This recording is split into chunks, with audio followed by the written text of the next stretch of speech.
Ladies and gents, clap your hands. Make a load of noise. Come on, go for it. Clap those hands. Come on to the stage. Ellis Waynforth, everybody.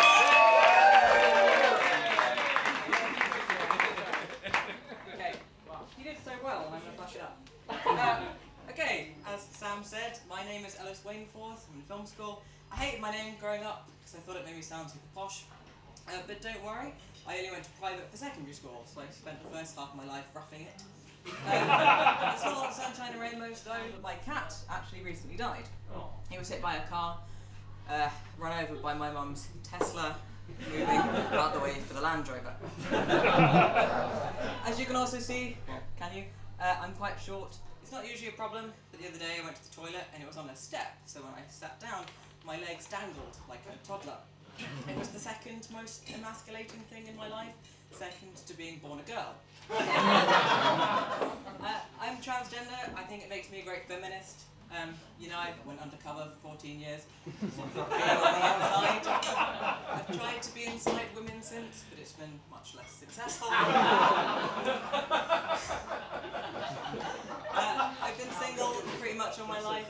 They say women like a sense of humour, which would be great if I wasn't gay. What do gay men really like? Cock. So it looks like I'm dying alone. Even the robots seem to know. Bought some condoms recently at the self-checkout, but it refused to believe there wasn't an unexpected item in the packing area.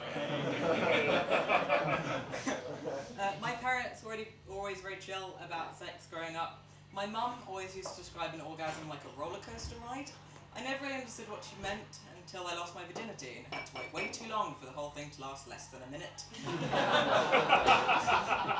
didn't even get like a souvenir little keyring after it, just an overly personal anecdote and trauma from the phrase, from the line, "Can you face the wall while I come?" True story.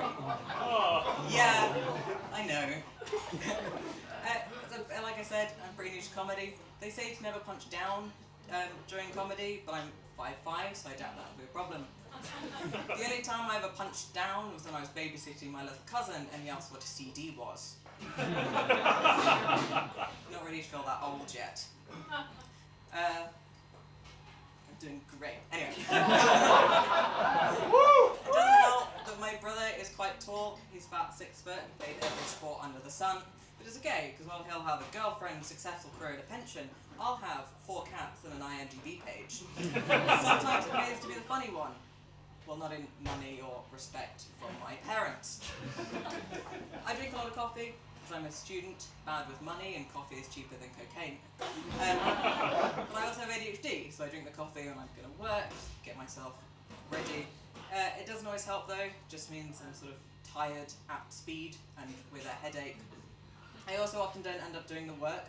I'll just sort of spring clean the flat for 7 hours, or Google different types of shark. Yeah. In fact, there are so many different species of shark that the longest is 40 foot and the smallest is 8 inches. I personally think Jaws would have been a lot funnier if instead of a great white, Bruce was a dwarf lantern shark. That's just a fact.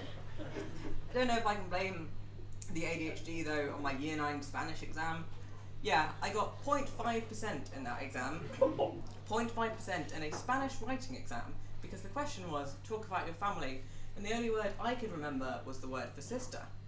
I don't have a sister. Yeah. I'm convinced my brain hates me. It's supposed to be on my side, but I'm unsure.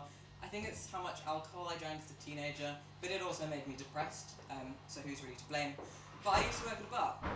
One day this woman came in and she had one arm. Noticed pretty quickly, she ordered a couple of drinks. And I decided to ask, not if she needed any help, but instead I walked up and asked, "Would you like a hand?" Yeah. She looked at me the same way you sort of would a dog about to be put down, sad, but knowing that death would be a good release. I'm also a very paranoid person. I'm constantly afraid I'm going to get mugged. I don't know why I've never been mugged. I don't really know how mugging works nowadays as well, because nobody carries cash. I'm such a people pleaser as well that I think if someone ever did try and mug me, I'd probably respond with, "Yes, of course, do you take PayPal?"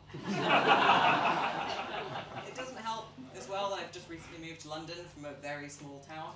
I doubt anyone's ever been to Letchworth Garden City. It doesn't sound like a real place, but we have 2 claims to fame in Letchworth. The first is that we have a lot of black squirrels. I assume to counterbalance how white the people are. And the second is that we have the first little roundabout.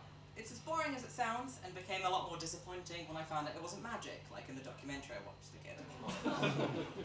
But I recently moved to London, so I'm living with a roommate for the first time. It's fun, but I have realised how depressingly successful I would have been as a 1950s housewife. I do all the cooking, and he cleans the dishes 2 days later. I clean and put away the laundry, and he beats me for talking to the milkman.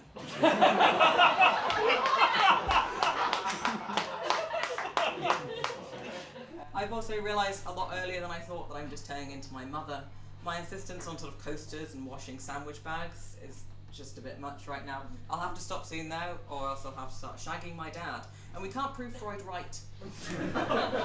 My roommate and I also recently adopted 2 cats, as if 2 men living in an attic flat in Ealing wasn't gay enough. But I've found myself saying things to the cats that my parents said to me as a child. You know, sort of, eat your breakfast, stop pissing in the bed, get out of the closet. That's also been my set. Don't know if it was fast or long. Thank you.